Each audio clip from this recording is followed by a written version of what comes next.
Olá, tudo bem? Na aula de hoje, irei apresentar o capítulo 8 do nosso guia de estudo, Controle da Administração Pública. Existem três tipos de controle da administração pública: controle interno, controle externo e o controle social.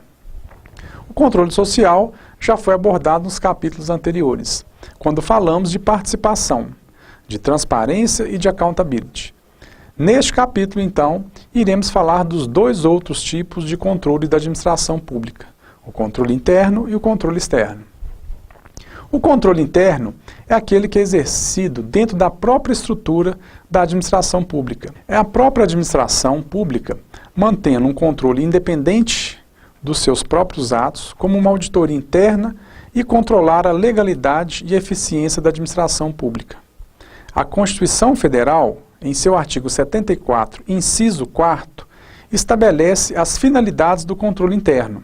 Primeiro, avaliação do cumprimento das metas previstas no Plano Plurianual, bem como acompanhar a execução dos programas de governo e do orçamento, verificação da legalidade, a eficácia e a eficiência da gestão orçamentária, financeira e patrimonial, o controle das operações de crédito, avais e garantias, direitos e haveres, apoio ao controle externo.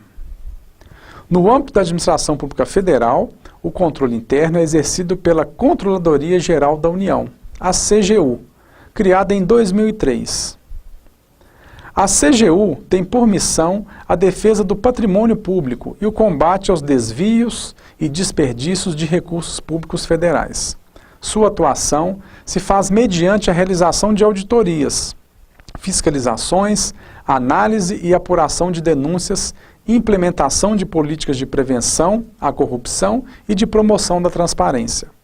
A Controladoria Geral da União possui grande importância no combate à corrupção, ao controlar a movimentação do dinheiro público na administração federal.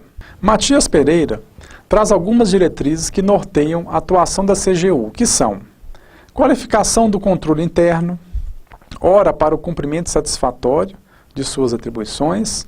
A Controladoria Geral da União necessita de funcionários capacitados e que possuam autonomia para o exercício da sua função. Segundo, responsabilização administrativa, que relaciona-se ao combate da impunidade. Qualquer ato irregular no âmbito da administração pública possui um autor e cabe à Controladoria a responsabilização de quem o praticou. Terceiro, combate à corrupção. A Controladoria Geral da União deverá enfatizar em sua atuação medidas que previnam a corrupção no âmbito da administração pública. Quarto, controle social. É função da CGU o incentivo à participação da sociedade no controle dos atos da administração pública. Quinto, transparência. Não pode haver incentivo ao controle social sem que haja transparência. Portanto, a CGU tem por diretriz o aumento da transparência na gestão do Estado. Sexto ponto, a articulação internacional. É de suma importância que sejam trocadas experiências com órgãos similares de outros países, para o próprio incremento das atividades da CGU e seus métodos de controle.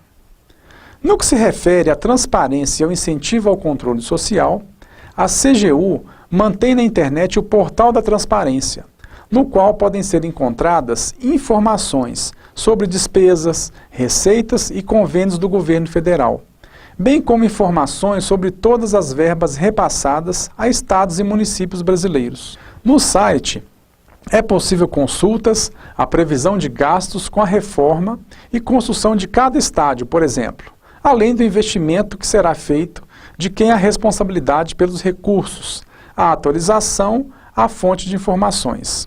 Fica mais uma vez como um exemplo de transparência e incentivo ao controle social pela Controladoria Geral da União.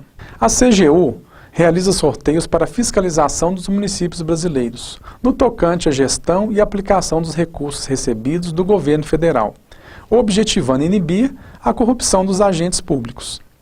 Através do Portal da Transparência, é possível também consultar dados referentes aos repasses em cada município brasileiro. A vantagem do sorteio é que os administradores municipais não têm como saber se serão ou não escolhidos, o que os obriga a manter prestação de contas em dia. Não obstante ao excelente trabalho desenvolvido pela CGU, o controle interno possui, de maneira geral, deficiências e limitações. Matias Pereira aponta algumas. Primeiro, baixo nível de conhecimento ou desconhecimento das finalidades do órgão de controle interno da administração. Desatenção e negligência dos servidores na execução das tarefas diárias. Baixa qualificação de formação ou experiência para exercer a função. Baixo nível de interesse no processo de educação continuada, por meio de participação em cursos de qualificação, especialização, seminários. Dificuldade para detectar conluio de servidores nas fraudes e irregularidades. Descaso ou omissão na denúncia de atos de impropriedades ou falta de comunicação à administração para as providências. Baixo nível de interesse da administração em estruturar o controle interno, de modo a cumprir satisfatoriamente suas obrigações constitucional e legal. Estruturação deficiente do órgão em termos de recursos humanos e tecnologia. Em geral, a criação do órgão visa apenas o cumprimento da lei ou para atender às recomendações do Tribunal de Contas, sem o efetivo interesse no seu adequado funcionamento. O controle externo da administração pública também é definido pela Constituição Federal, em seu artigo 70, que, conforme Matias Pereira, estabelece que a fiscalização contábil, financeira, orçamentária, operacional e patrimonial da União é de responsabilidade do Congresso Nacional, que a realiza através do Tribunal de Contas da União, o TCU. Dessa forma, enquanto o controle interno é realizado pela própria administração pública, o controle externo é realizado por um órgão que não pertence à administração pública, como a auditoria externa em uma empresa. A competência do Tribunal de Contas da União também foi estabelecida pela Constituição Federal, especificamente no artigo 71, incisos 4 e 5. Realização de inspeções e auditorias contábeis, financeiras, orçamentárias, operacionais e patrimoniais em qualquer unidade administrativa dos três poderes, executivo, legislativo e judiciário. Fiscalização das contas das empresas supranacionais que possuem participação da União no seu capital, como, por exemplo, podemos citar a Itaipu Binacional, empresa que pertence ao Brasil e ao Paraguai. Fiscalização de qualquer recurso repassado pela União a estados, municípios ou ao Distrito Federal. Ainda sobre a competência e jurisprudência do Tribunal de Contas da União, Matias Pereira traz uma informação muito importante. O TCU tem jurisdição própria e privativa em todo o território nacional, a qual abrange, entre outros, pessoa física ou jurídica que utilize, arrecade, guarde e gerencie bens e valores públicos federais. Aqueles que causarem perda, extravio ou outra irregularidade que resulte em dano ao erário. Responsáveis pela aplicação de recursos repassados pela União mediante convênio ou instrumento congênere. Especificamente no que se refere à Lei de Responsabilidade Fiscal, cabe ao TCU, conforme aponta Matias Pereira, alertar o órgão público sobre quando o montante da despesa total com pessoal ultrapassar 90% do limite previsto na lei, quando o montante das dívidas também ultrapassarem 90% do limite previsto na Lei de Responsabilidade Fiscal, quando os gastos com inativos e pensionistas também atingirem o limite previsto, sobre quaisquer outros fatos que comprometam os resultados ou que indiquem irregularidades na gestão do orçamento. Assim, vemos que o Tribunal de Contas da União, no seu trabalho de fiscalização, acende uma luz amarela toda vez que o limite das restrições estabelecidas pela lei está perto de ser atingido. Ainda em relação à Lei de Responsabilidade Fiscal, cabe ao TCU emitir parecer em relação às contas dos chefes do Poder Executivo, Legislativo e Judiciário, além do Ministério Público.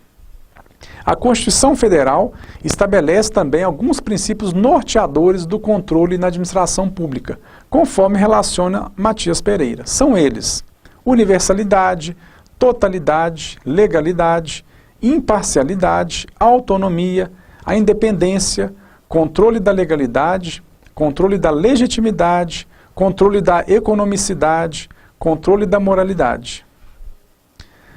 Não se esqueça de fazer as leituras complementares e consultar as dicas em nosso guia de estudos. Estarei sempre à disposição em nosso ambiente virtual. Até a próxima aula, forte abraço!